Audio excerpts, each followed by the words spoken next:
Benoît de Maillet was a well-traveled French diplomat and natural historian.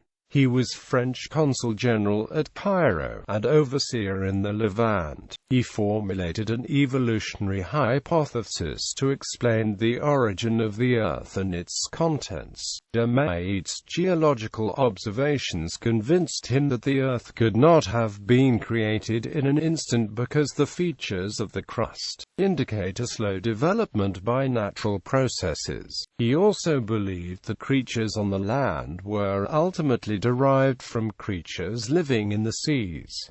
He believed in the natural origin of man. He estimated that the development of the Earth took 2 billion years. Life. De Maillet was a nobleman of Lorraine, born into a distinguished Catholic family. He did not attend university, but he received an excellent classical education. De Maillet was interested in geology and natural history, and took advantage of his travels to make observations. He was French general consul at Cairo, during which time he studied the Egyptian pyramids, and at Leghorn. He was French overseer in the Levant and the Barbary States from 1715 until his retirement.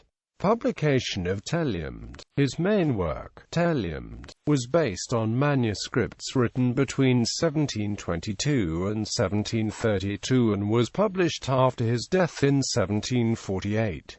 The printed text was the result of 10 years editing by the abbot Jean-Baptiste de Mascrat in an attempt to reconcile the proposed system with the dogma of the Catholic Church. De Maillet relied on him even though he had done a poor job editing de Maillet's earlier book Description de l'Égypte. As a result of Mascrat's tinkering, none of the printed editions accurately represents de Maillet's work, though the best is the third and final edition, published in The Hague and Paris in 1755, which includes the only known biography of de Maillet. As a result of the assiduous textual work by Neubert, who compared in detail the text of the third edition with the content of copied manuscripts, it is possible to say that the 1755 edition differed from the manuscripts by 1. Additions and modifications of content originating from Benoît by Mascrat. 2. Additions and modifications of content introduced by Mascrat, which often contradict de Maillet's ideas. 3.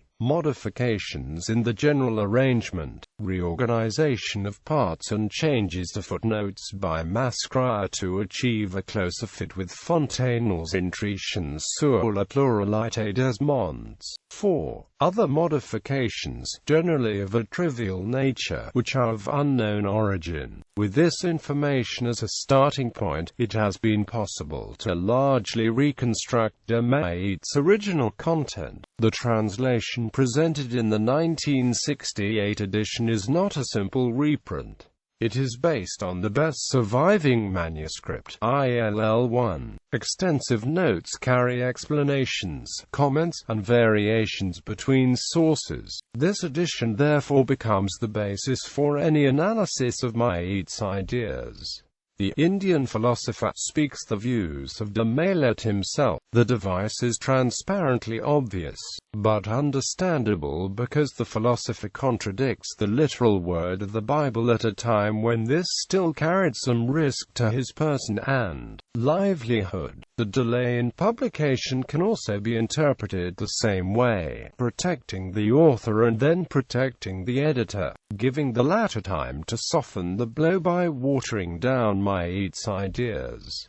The argument, it was, in its essence, an ultra-Neptunian theory of the Earth, and was to a large extent based on field geology discerned during trips throughout Egypt and other Mediterranean countries. It is based essentially on processes today known as sedimentation, excluding all other geological or geomorphological agents except some minor aspects of weathering. The work therefore seems modern as it touches sedimentation, but fantastical when touching other fields. De Maillet observed, but did not always understand, all the major types of rocks forming the Earth's crust. From the observation of fossilized shells embedded in sedimentary rocks on mountains high above sea level, de Maillet recognized the true nature of fossils. Not appreciating that the land might rise, he concluded that the Earth had originally been entirely covered by water, which had since been steadily lost into the vortex.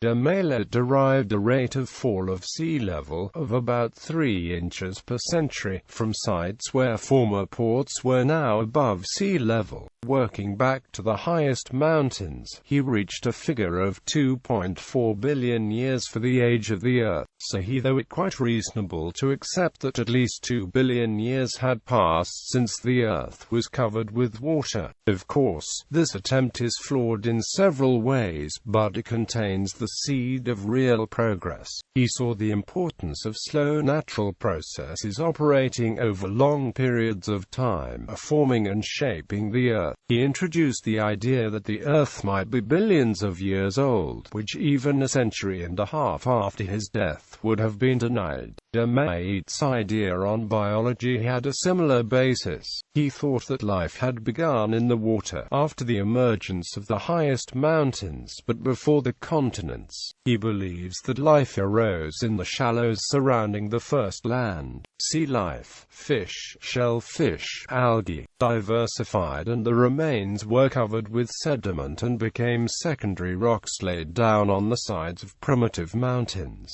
When continents emerged from the water, so did marine organisms. From seaweed developed trees and shrubs, from flying fish came birds. Man's career began as a fish. The context for this proto-evolutionary thought is de Maillet's belief that space contained the seeds of life, invisible spores always available for seeding. This theory of the origin of life is called panspermia. The really important observation he made was that the lower layers of sedimentary rocks contained animals and plants different from those of today, and some types that were unrecognizable. He appreciated that this was a critical issue and offered several explanations, none of which reached the present idea of evolution. De Maillet's ideas on the history of mankind are the weakest part of his conception. He incorporates a number of myths and traditions which are simply incorrect. His system of calculating time does not work because no remains of humans are present in the kind of sedimentary rocks he examined. He believes man has a long history, that he originated in the water and developed into a land animal. He knows it is a problem that men do not look as though they were sea creatures, but his explanations of such difficulties are feeble. What he had done was to combine a correct understanding of artifacts of the Iron and Bronze Ages with the erroneous interpretation of Cenozoic